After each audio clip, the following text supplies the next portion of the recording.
Right, good morning everybody, evening everybody, whatever time of day it is. It's October 20 summit, 5th, 4th, something like that. And as you can see at the hive, obviously, and as you see, I've made some changes, made some improvements to the hive, I should say. The plan today, essentially speaking, was to make sure these guys were ready for Christmas, ready for winter as possible. So I've done a lot of speaking to people. I've spoken to a lot of groups on the old social media and all that sort of stuff. And this is kind of what I've bumbled together with everybody's input. You know, the old saying about asking a beekeeper something, you know, ask a group of beekeepers something, you get 100 different answers is 100% correct. But this is kind of what I've bodged together with what's been said to me.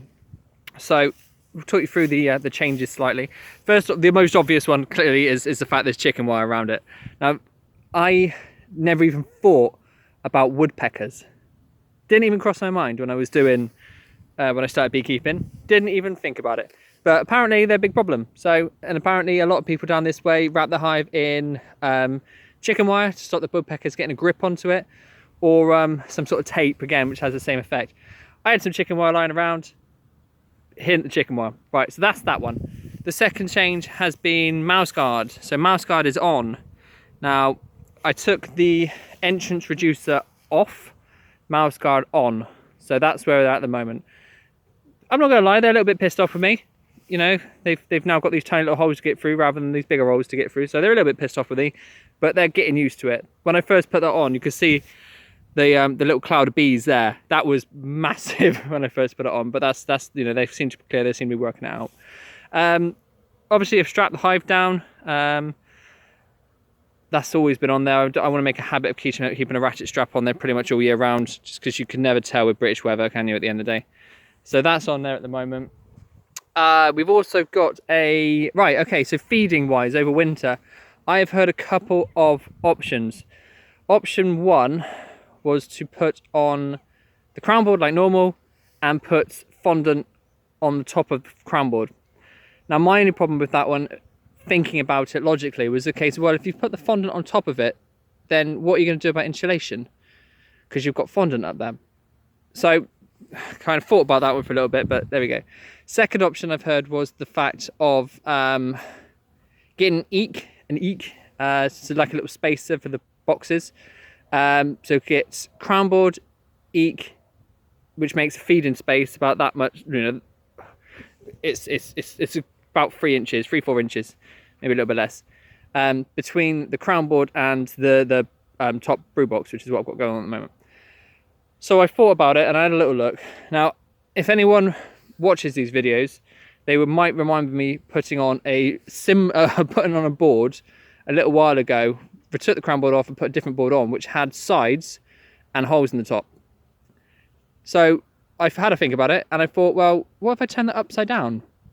Therefore, you've got an eek and a crown board all rolled into one. So do I buy something else or do I just use that? So I've used that. So we've currently got the white bit of wood that you can see at the top there. That goes into the roof by a couple of inches, and then it's got a crown board over the top of it. So it's just like a normal crown board basically. But that should allow a feeding space for fondant later on in the year.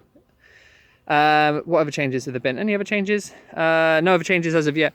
There is going to be insulation put on the top, but we've got another glorious day in Wiltshire again. I don't think we need it right now, so that will go on. Give it another 4 weeks or so, I'll probably put that on. And the inspection board obviously has come off as well. I thought, this was my fault, I thought inspection boards stay on all year round. Apparently they just reduce ventilation, so I've been told to whip that out, which I have done.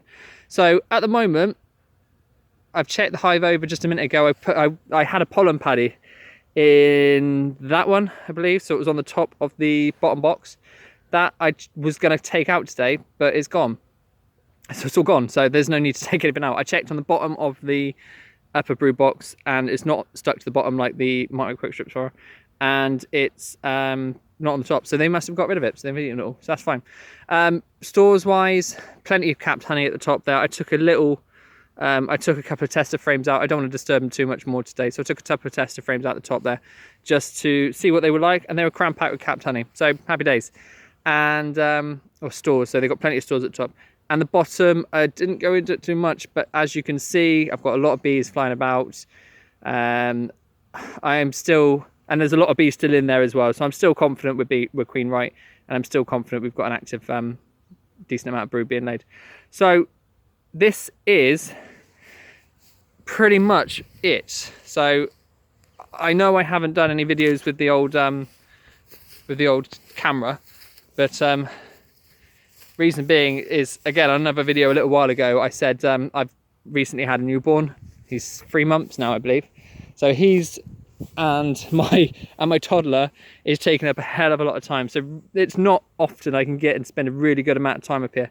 Thankfully, my missus let me have, well, not let me have, but agreed that I can, I come up and spend a bit of time with the bees today. So I wanted to get him as much ready for winter, Christmas and such like as possible, which is what I have done. Next up will be insulating the roof and monitoring feed level throughout the winter. But that's about it. So as you can see, saw a good number of bees down the bottom, bringing loads in. Saw quite a bit of pollen coming in. I know there are things people say about putting mouse guards on, not pollen off the legs and all that sort of stuff. However, they've got a lot of pollen in there, and I'd much rather risk knocking off a little bit of pollen than having a mouse get in there. So that's why I've done that. So that's where we are. So we're going to leave them there. I know I said last time that was probably my last video. This will more than likely definitely now be my last video. Because you don't want to come down and see me put a, what's it called, put some insulation in the roof, do you? Let's face it. I'll sporadically come through down the winter, might do a quick 30-second video or so just to show they're still alive. But as for changes to the hive, as to improvements to the hive, roll on spring. All right, thanks again everyone for watching. If anyone's commented, liked, thanks, appreciate it. I am now on Facebook, so I'm going to stick this on Facebook as well. And happy days. So again, cheers for watching, have a great day, all the best to you, Merry Christmas, etc, etc. Many thanks.